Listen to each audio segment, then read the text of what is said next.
جب ابن عباس نے حضرت ابن عباس رضی اللہ تعالیٰ عنہ صحابی رسول ہے، جلیل القدر ہے، حضرت عباس ابن عبدالمطلب کے بیٹے علی کے شاگرد ہیں، بہت اہم شخصیت ہے. جب حسین ابن علی مدینے سے مکے پہنچے اور حسین نے یہ طے کیا کہ حج کو عمرے سے بدلیں گے اور دوسرے دن سفر اختیار کر جائیں گے کیونکہ قاتل آ گئے تھے حاجیوں کے بھیس میں، تو حضرت عبداللہ ابن عباس کا شیٹ لایا اور کہنے لگے حسین مصلحت نہیں ہے کہ تم مکے سے سفر اختیار کرو، مکہ جائے امن ہے، یہیں رہو. کہا نہیں ابن عباس میں سمجھتا ہوں مجھے جانا چاہیے. دیکھو ایک ایک لفظ تاریخ میں ہے، مجھے جانا چاہیے. کہا اچھا مولا اگر آپ جا رہے ہیں نا، ابن عباس سے کہا تو آپ جائیں لیکن ان بیویوں کو ساتھ نہ لے جائیں. اجرکم اللہ، ان بیویوں کو ساتھ نہ لے جائیں. تو جانتے ہو حسین نے کیا کہا؟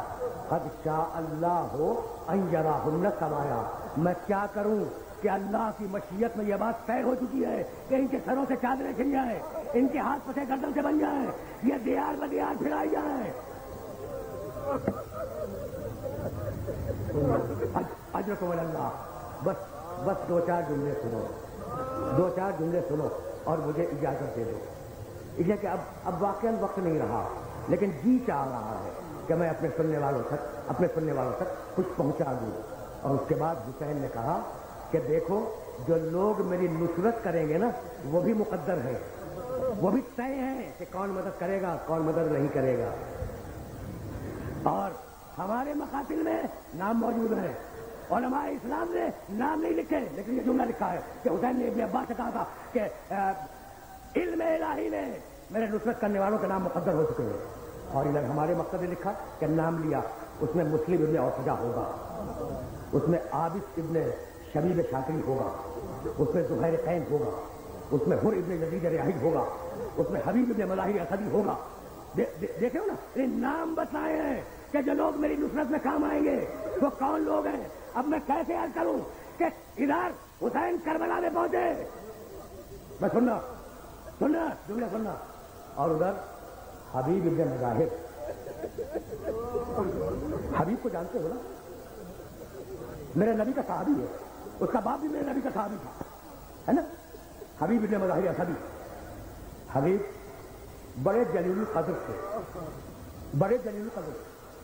ان کے باپ مظاہر جلیل القدر صحابی ہے. لیکن اب ایک جملہ سننا. تاریخوں نے لکھا کہ ایک دن پیغمبر اکرم حضرت مظاہر رضی اللہ تعالی عنہ کے ساتھ حبیب کے والد مدینے کی ایک گلی سے گزر رہے تھے. پیغمبر اکرم کی نگاہوں نے ایک عجیب منظر دیکھا کہ حسین آگے آگے جا رہا ہے اور ایک بچہ حسین کے قدموں کی مٹی اٹھا کر اپنے سر پہ رکھتا ہے.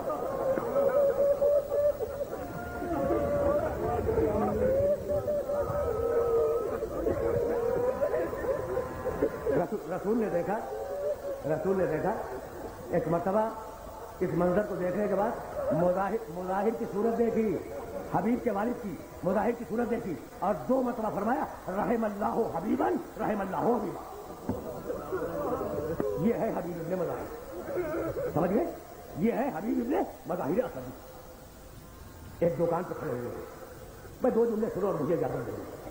ایک دکان پہ کھڑے ہوئے حبیب ابن مظاہر، چونکہ بوڑھے ہو گئے تھے، سر کے بال سفید تھے، ریشے مطہر کے بال سفید تھے، خضاب خرید رہے تھے اپنی داڑھی کے لیے اور اپنے سر کے بالوں کے لیے. حضرت حبیب خضاب خرید رہے تھے. اتنے میں مسلم ابن اوسجا اسدی گزرے. مسلم کی عمر 86 برس، حضرت حبیب کی عمر 78 برس. مسلم رکے، حبیب سے سلام ہوا. ایک مرتبہ خضاب ہاتھ میں لے لیا تھا، داڑھی پر اور سر میں لگانے کے لیے خضاب دکان سے خرید لیا تھا. مسلم اور حبیب میں دوستی ہے. حبیب نے پوچھا مسلم یہ کوفے والے آج کل اتنی بڑی مقدار میں اسلحہ کیوں خرید رہے ہیں؟ اتنی بڑی مقدار میں اسلحہ کیوں خرید رہے ہیں؟ تلواریں، نیزے، تیر، یہ کوفے والے کیوں خرید رہے ہیں؟ مسلم ابن اوسجا نے کہا کہ حبیب تمہیں کچھ نہیں معلوم. کہا کیا؟ کہا نبی کا نواسہ کربلا کے میدان میں گر چکا ہے.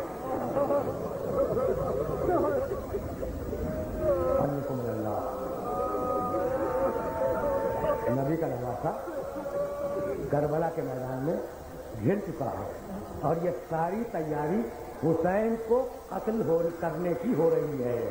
بس یہ سننا تھا کہ خضاب کو دکاندار کے سامنے پھینک دیا اور تصف ہے ایسی زندگی پر کہ حبیب خضاب لگائے اور رسول کا نواسا قتل ہو جائے.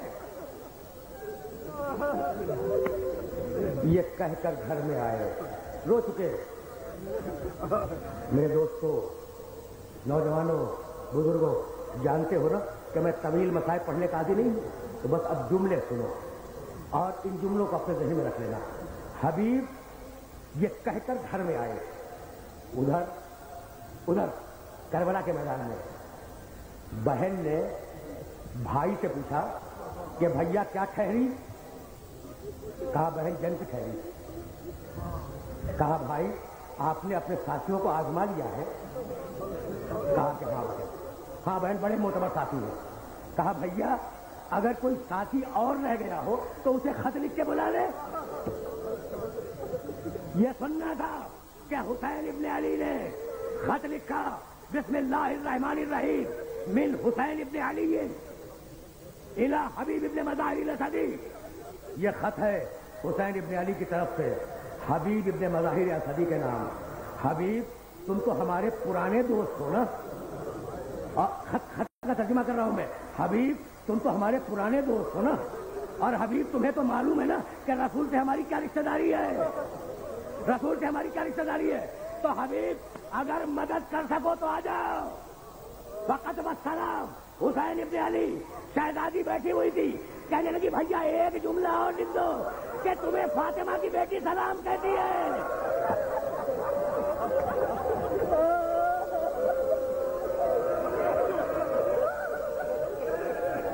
اجرکم اللہ, بھیا یہ جملہ اور لکھ دو کہ تمہیں فاطمہ کی بیٹی سلام کہتی ہے, اور یہ لکھ دو بھیا کہ حبیب جلد آنا, کہیں ایسا نہ ہو کہ جب آؤ تو خیمے جل چکے ہو.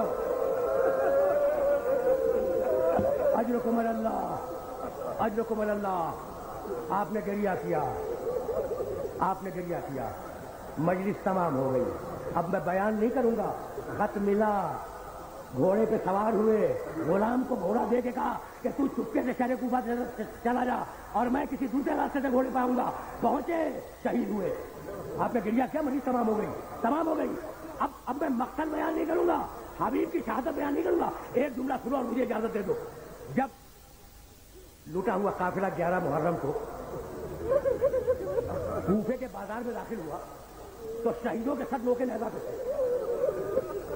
کچھ نوجوان لڑکے وہاں دیکھ رہے تھے کھڑے رہے.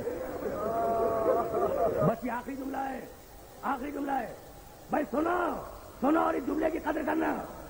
نو کے نیزہ پر شہیدوں کے سر تھے اور کچھ کوفے کے جوان لڑکے کھڑے ہوئے اس صورتحال کو دیکھ رہے تھے. اتنے میں ایک لڑکا آگے بڑھا اور ایک نیزہ بردار سے اسے کہا رک جا, رک جا. ایک نیزہ بردار کو اسے روک لیا, روک. وہ رکا.